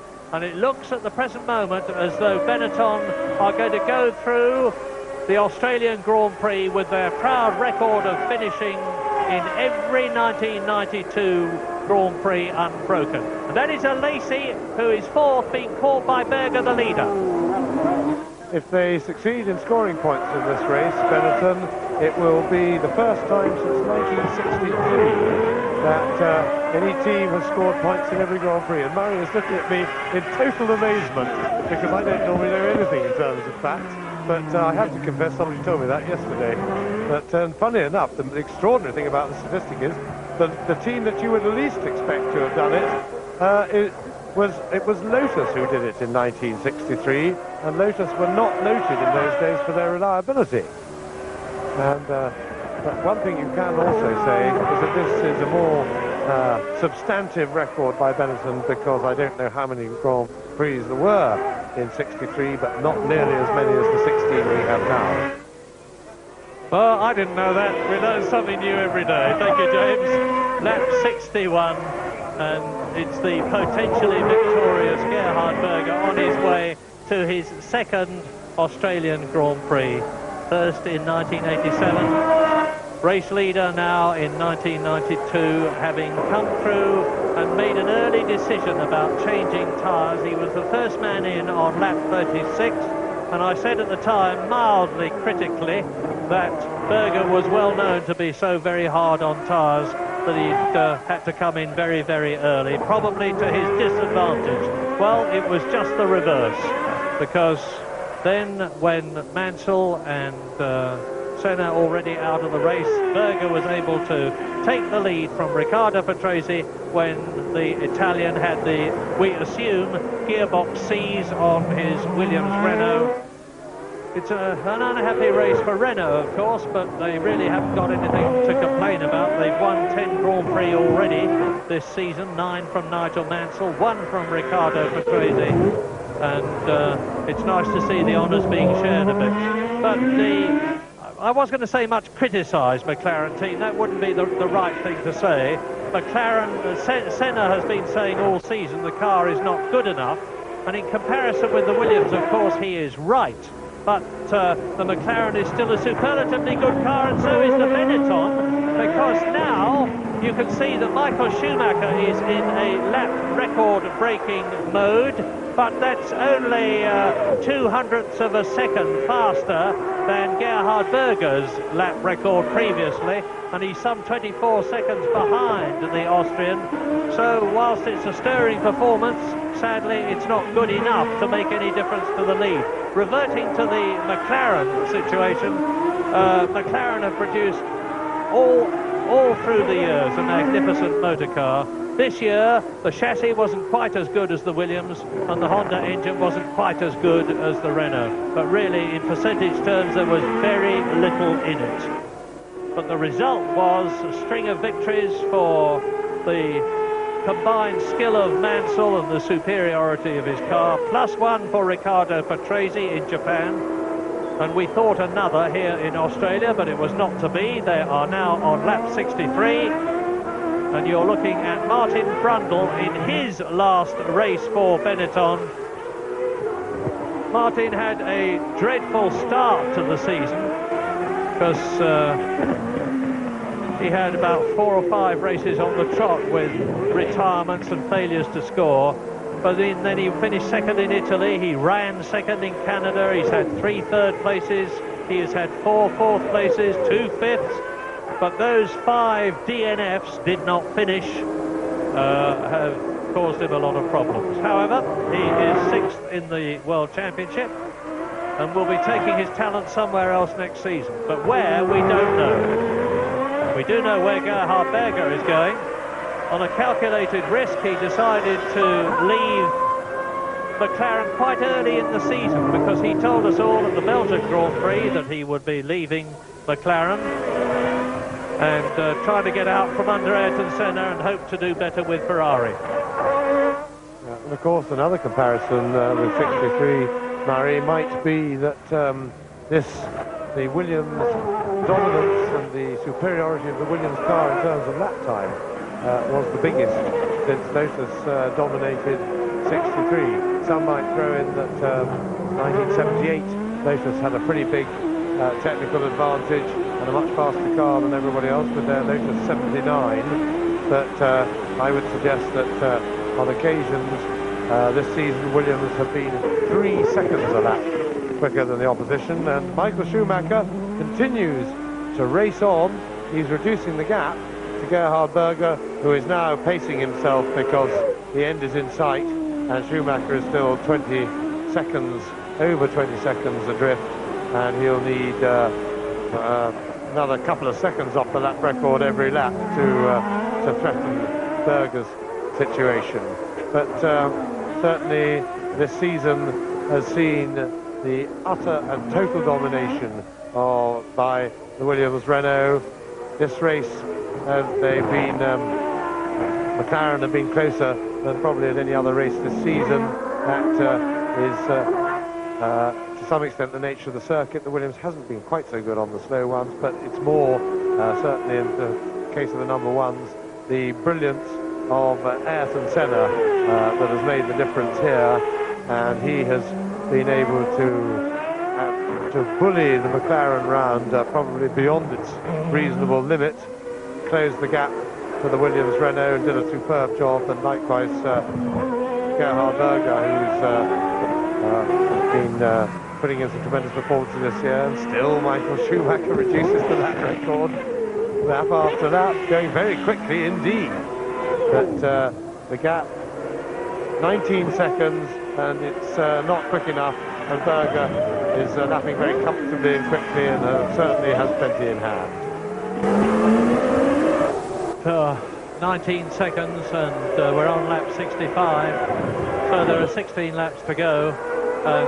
although Schumacher is currently lapping some 1.5 seconds faster than Gerhard Berger, the Austrian can speed up at will, I'm sure. And I don't think for a moment that there's anything wrong with the car or with him. He's just pacing himself home, so he can let Schumacher continue to drive the wheels off the Benetton in the hope of catching Berger, but it is most unlikely. And Gerhard, with all his experience, because this is his 131st Grand Prix, the dashing Austrian, one of the most popular men in Formula One, will hold his lead. Well, we have a correction to the report that Patrese stopped with transmission failure. It is correct that the car just didn't go, but we now hear that the engine cut out. So one would suspect that it was an electrical failure. Remember that these cars are very, very complicated electronically now, with the computers doing an enormous amount of work on board, and so one would suspect that it was some sort of electrical gremlin that got into the works. Berger on his way fairly impassively at the moment. Certainly I wouldn't expect him to have any tyre problems as yet. I would expect that he is conserving everything with a view to being able to speed up, and hoping that in the meantime Schumacher is having to slide his car about. But this is indeed a very spirited chase by Michael Schumacher. And Berger has just gone over the line. We'll give him the gap. Here's Schumacher accelerating up to the line. And yet another lap record, the gap down to 15 seconds, and Schumacher, well, Berger is going to have to respond if he can, because Schumacher is now on schedule to catch him well before the end of the race. So we wait to see if Berger is just playing the gap. In 1985, when the first Australian Grand Prix was held, the slogan was Adelaide Alive, and it's certainly alive now. It's alive because for the last 7 laps, Michael Schumacher has broken the previous lap record, which he himself had put up, and the young German, what a find for Formula One and for Benetton. Last year, of course, there was a tremendous amount of controversy over Schumacher because it was Eddie Jordan who brought him into Grand Prix racing when Bertrand Gachot had to leave the Jordan team, and Eddie had to find a replacement, and he opted for the young German-based Mercedes-Benz sports car star, Michael Schumacher, and Schumacher has repaid now Benetton, because Benetton snatched Schumacher away from Jordan at the very next race, and the gap is down to 13 seconds. Schumacher is gaining hand over fist, but has he got enough race distance left? Well, Berger has started to respond. Berger just upped his pace a bit on that last lap by about a second, and still lapping 1.3 seconds slower than Schumacher on that lap. We've got a huge gaggle coming down now, and Christian Fittipaldi finally gets past his teammate. But the interesting thing is that behind this gaggle and gaining fast is Gerhard Berger. Now, none of these people are going to give way, I think, because you're looking at Fittipaldi and Morbidelli, and behind them is Larini, and they are respectively in 9th, 10th and 11th places, being caught by Gerhard Berger, who is being caught by Michael Schumacher. We're almost on the 69th lap. The gap at the previous lap between Berger, there you see him, and Schumacher was 13.8 seconds. There's Schumacher, and here's Berger ahead of JJ Leto, the Finn, and the gap is 12.4 seconds now, and Berger's catching this lot, and he's got to get past them. Well, in a funny way, I think that may be to Berger's advantage. You can see that Berger has really stepped up his effort by the way he's throwing the car around. He knows what's going on. That last lap of his, despite taking the back marker, was quicker than the lap before, so he's definitely responding. And Berger not only is very experienced at getting through traffic, he's also better equipped for it than Michael Schumacher, in that he has a car that's slightly quicker on the straight. And I would back Berger. If he can just get past 2 or 3 of them, he will then have that cover behind him to keep Schumacher at bay. So I do think that this gaggle of cars, although it might look rather daunting to Gerhard Berger as he approaches them, knowing that Schumacher is closing in on him, he's still 12.5 seconds clear of Schumacher when they last crossed the line. We'll see again now. Over the line goes Berger. And that was a clear lap on his own. And Berger puts up his own fastest lap of the race, so he has most definitely responded. We'll see what Schumacher can do. He was clear on his own that time. That's one car out of the way. And the same time. So Berger has, for the first time, stopped the chase, or rather put it on hold. The gap was exactly the same. They were on that last lap as the one before. And Gerhard Berger now about to get amongst the traffic.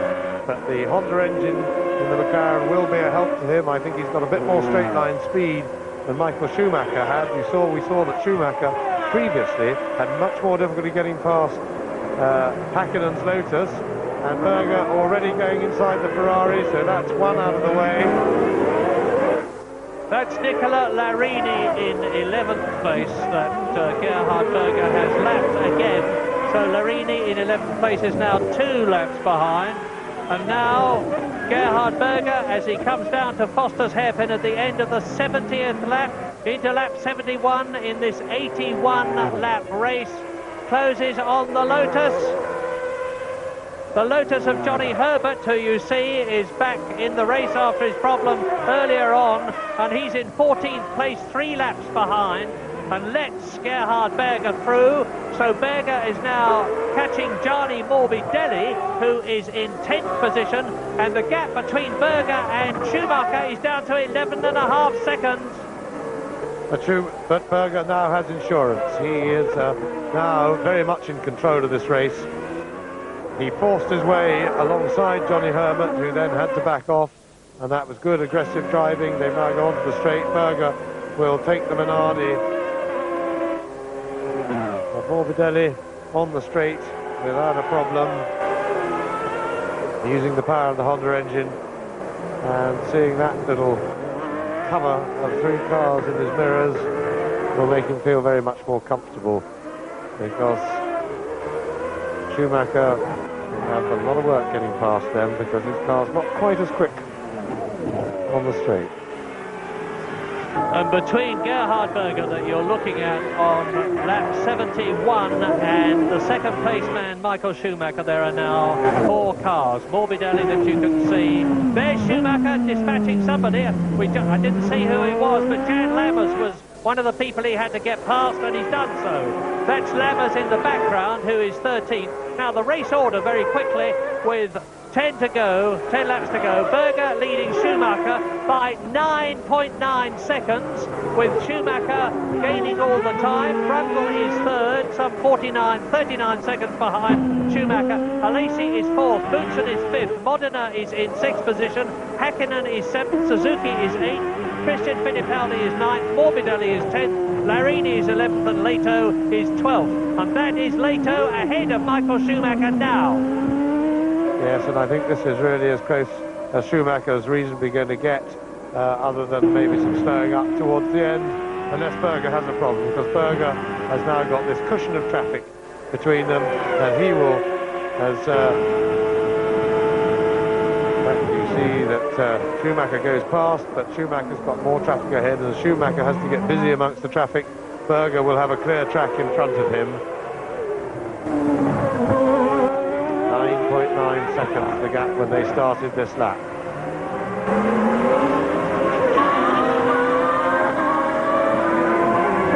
Berger has already crossed the line. And Schumacher, the gap, well, 1/10, it's just over 10 seconds. Now, both cars held up by traffic, but remember, Berger is going to get the clear air well before Michael Schumacher gets it. Schumacher clear for the moment before he catches that gaggle. 9 laps to go, including the one they are on, lap 73 in this 81 lap race. And Michael Schumacher, as James has pointed out, with several cars still between himself and Gerhard Berger before he could even close with the Austrian, who would, I think, be very careful to make sure that the McLaren was as wide as possible. And the Berger goes through and takes Christian Fittipaldi, who is 9th in the Minardi Lamborghini. Another good finish for the young Brazilian, who has built up a good bank of experience in his first Grand Prix year. And Berger well and truly on his way for his second Grand Prix victory of 1992, having won in Canada, and Berger is 5th in the championship at the present moment. And he's on his 74th lap now with 8 to go. I'm waiting for Schumacher to go through as up to the right-hander at Wakefield goes Berger. And the gap is just about the same, 10.1 seconds. And Schumacher is lapping, well, at virtually the same speed. Now he's got the problem, and this is it. There are 2 back markers in front of him. One of them, of course, is Johnny Herbert, who is now 4 laps adrift on Gerhard Berger that you saw passing him earlier on. That's no criticism of Johnny Herbert or the car, and because he went out and had to have a nose replaced on the car. He's passed now Nicola Larini, he being Michael Schumacher that we're riding with, and Larini is in 11th place and has therefore now been lapped 3 times by the Benetton. But now he's got the Minardi in front of him of Gianni Morbidelli, who is in 10th position. That's him as he goes out of racetrack hairpin, round the left-hander a paddock turn, down towards Foster's to complete another lap, and Gerhard Berger will go through. He does so now. Berger is on his 75th lap. The gap was 10.1 seconds as Schumacher zips through on the inside of Morbidelli, crosses the line, and the gap is 10.2. So Schumacher is driving brilliantly to hold the gap, notwithstanding the fact that he's having to pass car after car. Next target, Johnny Herbert, 14th place, 4 laps adrift. There's the Lotus in front of him. Schumacher 10 seconds behind Michael Schumacher. Martin Brundle 43 seconds behind, as you can see. So it is McLaren leading, Benetton second, Benetton third, Ferrari fourth, Thierry Boutsen. Keep your fingers crossed for the quiet, pleasant Belgian and for Ligier, because this would be a breakthrough for the French team. Comas has scored 4 points this season, but poor Thierry Boutsen hasn't scored any, and he's on target for 2 at the moment. Keep your fingers crossed for the Jordan Yamaha team, who are on target for their first World Championship point of 1992. Stefano Modena is in 6th place, on the same lap as Mika Hakkinen behind him, 7th, and Aguri Suzuki, who is 8th. Christian Fittipaldi, 9th, has been lapped twice. Race leader, this is him. Well, I said when this race began, any one of 5 people could win it. Mansell, Senna, Berger, Schumacher, and it's going to be Gerhard Berger, and it'll be a very, very popular victory. 8.4 seconds is the gap, lap 76. Yes, and Berger now controlling the race from the front. He's not hurrying. He knows that Schumacher still has traffic between in front of him and behind Gerhard, and there's no reason for him to hurry. And he also knows, because he did it when he responded, that he can lap as quickly as Schumacher if he has to. So it's a matter now of nursing the car home. You see Schumacher there.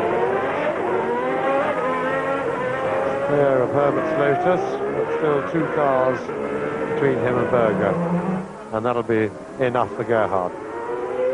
Now, what we must see next time we see Berger is whether he has got past Aguri Suzuki, who can be a very difficult man to pass. And no, he hasn't. And if Suzuki holds up Berger, this is giving Schumacher the opportunity to close on the McLaren on lap 77, 5 laps to go, including this one. Berger is through. Now Schumacher is going to have the problem. 5 seconds separates them with 5 laps to go. But even if Michael Schumacher catches Gerhard Berger, Austrian leads, German second, Englishman Martin Brundle third, French Sicilian Jean Alesi is fifth, Belgian Thierry Boutsen is fifth, of course Alesi is fourth, and Italian Stefano Modena is in sixth place. So 6 different nationalities, and in terms of constructors it's McLaren, Benetton, Ferrari, Ligier and Jordan. 5 different constructors in the top 6 places, and that's a very nice spread. As Gerhard Berger, with 14 cars still running out of the 26 that started this Australian Grand Prix, previously won by great names like Keke Rosberg, Alain Prost, Gerhard Berger, Thierry Boutsen, Nelson Piquet and Ayrton Senna. There is Michael Schumacher coming through to complete his 77th lap. And look for him, there he is, that's how close he is. Now, Berger is on his way, and Schumacher, the gap is now 7.1 seconds. And Schumacher definitely hasn't given up, he's still charging. That was a very quick lap he just put in, but Berger is controlling it. Berger also had speeded up a little bit, and it's absolutely right tactically that Schumacher should make this chase, even though there is no realistic chance of him catching and passing Berger on merit. He is now pushing Berger quite rightly for a possible mistake, unlikely in a man of Berger's composure and experience, but he is also pushing Berger to push his car for mechanical failure or even to run out of petrol. Johnny Herbert, no, that is Christian Fittipaldi that Schumacher goes past, and he's absolutely right to put the pressure on all the way. There's no reason not to, and every now and again, maybe one time in 20 that you do this, you get rewarded for it. You know, the circuit does make the cars extra thirsty, and Berger's had to drive a pretty hard race throughout. Berger's over the line. Schumacher pressing, the gap down to 6.3 seconds now. And Michael Schumacher's desperate hope must be that the Honda engine, the V12, which is heavier and revs faster than the Ford V8, must be thirstier on fuel. We know that it was marginal as far as McLaren were concerned, and Michael Schumacher's last hope, with the maturity of Gerhard Berger and the design, construction of his excellent McLaren Honda, must be that the Austrian might have to back off in the later stages. And look at Schumacher now! You can see him behind Suzuki. If Suzuki just moves over and lets him through, like Kempsey has, this is going to give Schumacher a tremendous opportunity. We're coming up to the start of the 80th lap in 81. The gap when they started this lap was 6.6 seconds. And I do believe Gerhard Berger may be having too slow up a bit. We'll know very, very shortly. 6.3 seconds was the gap. Berger across the line now. And Schumacher across the line now. And it's 6.1 seconds. So Schumacher is closing, but not fast enough. This is lap 80. Or is it fast enough? This is lap 80. There's this one and the next one to go. No, well, Berger, I don't think he can be in any fuel trouble, because if he was, he would have slowed up more than that, because he put in a very quick lap then. So he appears comfortable, not trying to pace himself that closely to Schumacher. And if he was worried about fuel, he certainly would have cut his use of the engine a bit more. But Schumacher still committed. But that's only 1.5 laps to go now.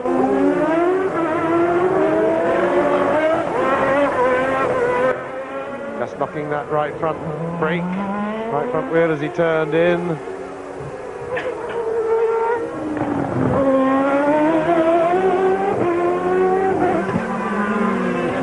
is what I like to see, a young driver giving it everything all the way to the end of the race, even though there's no realistic chance, doing exactly the right thing to pressure Berger as he starts his Berger on his last lap now. Schumacher over the line, started his, 5.2 seconds behind Gerhard Berger, but he's made Gerhard Berger work all the way to the line, and it really has been a most exciting chase by the young driver of the year, really this year, Michael Schumacher, who has really shown us that he leads the next generation of absolutely top Grand Prix drivers. He is a future champion in the making, with pretenders Mika Hakkinen and Johnny Herbert, both the Lotus drivers, showing a great deal of talent as well. But Michael Schumacher's had an absolutely super season for Benetton. So, Berger on his way to the flag. And Michael Schumacher, fighting to the last inch of the Australian Grand Prix, has given us a magnificent race. As James has said, Nigel Mansell may be the world champion, but the man of the year in many ways has to be Michael Schumacher. They're down to the last corner in Australia for the last Grand Prix of 1992, and certainly the most exciting. Schumacher is going to win. No, he's not. Berger backs off as he crosses the line, and he wins the Australian Grand Prix by 7/10 of a second. Unbelievable. Well, I do believe that Berger backed right off there. Now, was it a fuel problem? What do you think, James? I think so. I think he was running that closer than he meant, and here's Martin Brundle, third place man, who's driven another fine, steady race, having a bit of fun on the last lap there, just giving it a bit of a bootful. And a racetrack hairpin, slide that back around, and in fact, this second and third place for Benetton is a tribute to their performance throughout the season. There's been an absolutely outstanding performance from the point of view of consistency and preparation. Points in all 16 Grand Prix, and this time second and third, and that's a marvellous effort. Now, Gerhard Berger, I think that he was, I don't think anybody had run it quite that fine deliberately. I think he may have been stuttering for fuel from halfway around that last lap. Michael Schumacher, arm raised, an exciting finish, celebrating himself. He the man who visibly enjoys a good result, which is another admirable trait, because you work very hard to get them in this business. They're worth enjoying when you achieve them, and Schumacher certainly celebrates very actively when he gets up there on the rostrum. Well, excitement right literally down to the line, and justifiably and deservedly they drive in together. They, the winner of the Australian Grand Prix in his last drive for McLaren Honda, Gerhard Berger, before transferring to Ferrari. In second place, only 7/10 of a second behind the McLaren after nearly over 300 kilometres, 190 miles, Michael Schumacher. His teammate Martin Brundle in third position, and in fourth place Jean Alesi in the Ferrari.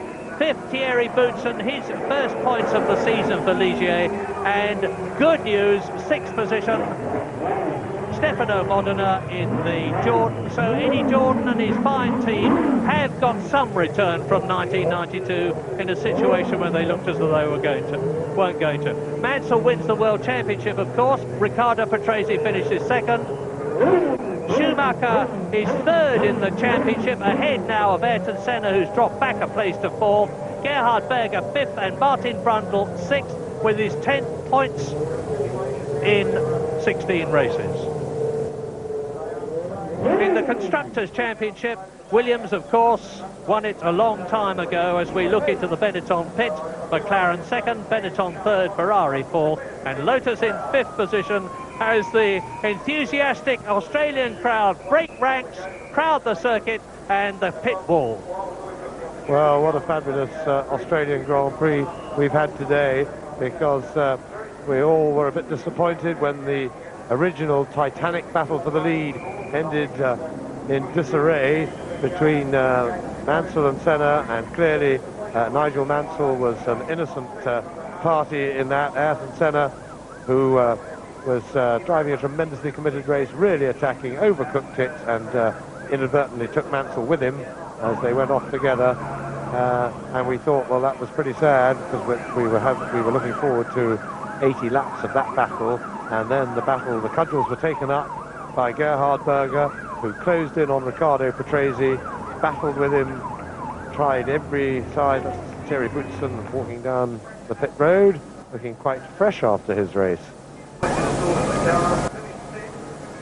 And the crowd coming over the fences, they allow this here, coming in to celebrate and to get round the rostrum for the presentation.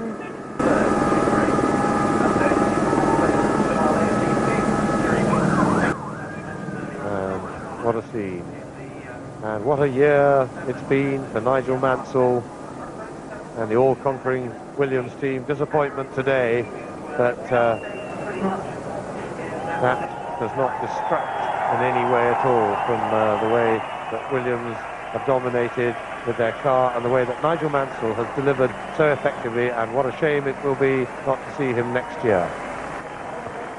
Yes, you have to be sad for Mansell, but you have to be glad for the enormously popular and likeable Gerhard Berger, and you have to be very, very glad indeed for the young lion, Michael Schumacher.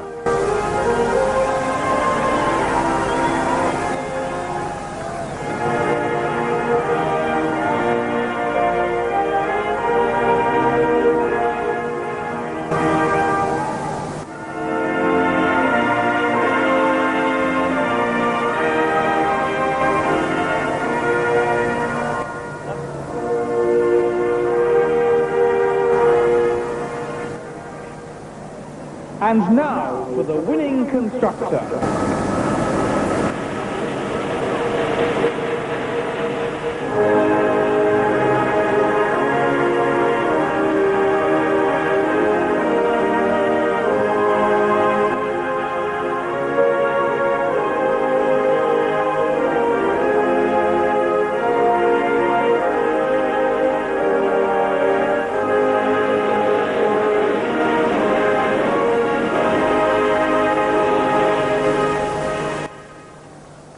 And there they are, Gerhard Berger.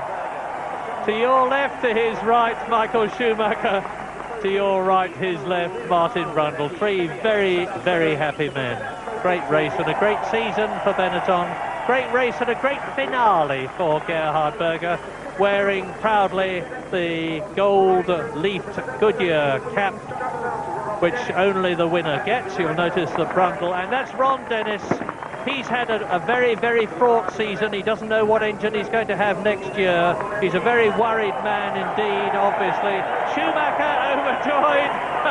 Isn't it nice to see somebody really pleased up there on the podium?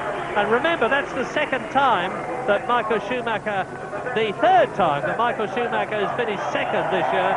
And Martin Brundle has finished third, and that's the fourth time he's done so.